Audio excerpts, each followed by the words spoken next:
जी बिस्मिल्लाहिर्रहमानिर्रहीम। दूसरा यूनिट है जायज़ा मश्क। तो इसमें ये जो सबसे पहला सवाल है, सही जवाब के गिर्द दायरा लगाएं। इसमें से मैं सिर्फ वो सवाल करवाऊंगा जो सोलेबल हैं, ठीक है, और जो सोलेबल नहीं है मैं वो क्वेश्चन आपको नहीं करवाऊंगा। अच्छा, इसमें पहला दूसरा ये तो सोलेबल नहीं है। चौथा सवाल जो है वो फोर्थ क्वेश्चन है कि 1 लाख रुपए पर ज़कात की कटौती। तो देखें जी, कुल रकम हमारे पास है 1 लाख रुपए पर ज़कात की कटौती कैसी है, 2.5% क्या शरह है ना जी, ठीक है, हम निकालते हैं। तो 2.5% को ज़रब दिया मैंने 1 लाख के साथ। तो आप डायरेक्ट भी कैलकुलेटर से कर सकते हैं। अगर कंसेप्ट समझना हो तो देखिए मैंने फ़ीसद ख़त्म करके ज़रब किया तो 2500 इसका आंसर आ गया। पांचवा सवाल हमारे पास क्या है, लिखा हुआ है कि कुदरती ज़राए से पैदा शुदा गंदम की मालियत 1,50,000 है, उशर मालूम करें। तो देखें जी, अगर कुदरती ज़राए से पैदा हो रही है तो उसके ऊपर क्या है 10% लगता है ना। तो 10% को मैंने फ़ीसद ख़त्म करके 1,50,000 दिया, ये 15,000 इसके उशर आ गए। उसके बाद सवाल नंबर 2, सवाल नंबर 1 में यही MCQs के अंदर यही 2 सॉल्युबल थे, मतलब उस काबिल हल यही थे।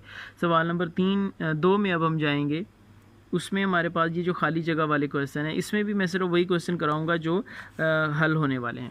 अब देखें, ये दूसरा सवाल हल होने वाला है कि 2 लाख का ज़कात निकालें, ये 2 लाख पे।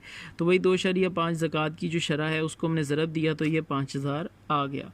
पाँचवा सवाल इसके अंदर है कि 1 लाख रुपए पर 10% के हिसाब से उशर निकालें। देखें जी, 10% को ज़रब देंगे, निकल आया, सिंपल।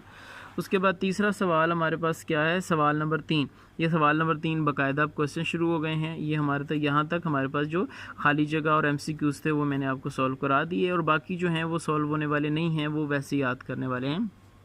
सवाल नंबर 3 लिखा हुआ है कि 15 लाख रुपए पे सोने ज़कात निकालें। तो सोने की मालियत 15 लाख, ज़कात की शरह बिल्कुल सेम वैसी क्वेश्चन है। ज़कात की रकम क्या है जी, 2.5 का हमने फ़ीसद ख़त्म किया और ज़रब दे दिया 1,50,000 के साथ, तो ये हमारे पास आंसर आ गया। इसी तरह बेटा आगे देखें, क्वेश्चन नंबर 4 हमारे पास क्या है कि मसनूई ज़राए से पैदा होने वाली जो एक फ़सल है उसकी मालियत 4,90,000 हो तो। अच्छा, अब कौन से ज़रिए से फ़सल हासिल हुई है, मसनूई ज़राए से। तो अब मसनूई ज़राए पे ज़ाहिर है उशर कम लगता है, तो 5% ज़रा 5 का फ़ीसद ख़त्म करके हमने रकम से ज़रब दी तो हमारे पास उशर आ गया। सिंपल सी बात ख़त्म, ठीक है जी। ये देख लें, मैं दोबारा बता देता हूँ। ये हमने फ़सल की मालियत, उशर की शरह और उशर की रकम में फ़ीसद ख़त्म किया शरह के साथ। उशर की शरह 5% है ना, तो ख़त्म करके मैंने रकम से ज़रब दी तो ये उशर आ गया। पाँचवा सवाल हमारे पास क्या है जी, एक शख्स ने अपने पीछे 45 लाख रुपए की जायदाद छोड़ी हो, एक बेवा, 2 बेटों में से हर एक की जायदाद। देखें जी, जायदाद की मालियत, बेवा का हिस्सा पहले निकाल लेना है। 1/8 को रकम से ज़रब दी तो 5,62,500 ये उसका हिस्सा निकल आया।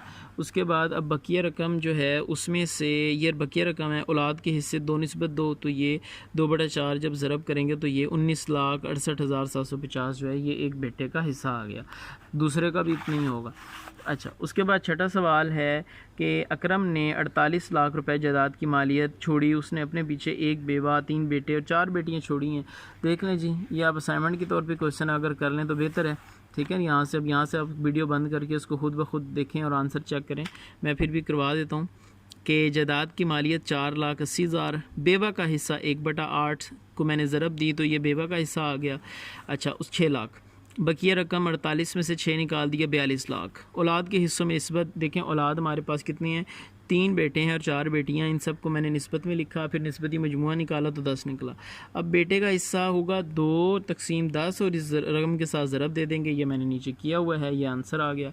इस तरह बेटी का हिस्से में हमने क्या करना है, ये 1/10 के साथ और ज़रब दे देंगे इस रकम के साथ, तो ये हमारे पास बेटी का हिस्सा आ गया। लें जी, दूसरा यूनिट भी हमारा ख़त्म हो गया। इंशाल्लाह मुलाकात होती है तीसरे यूनिट में।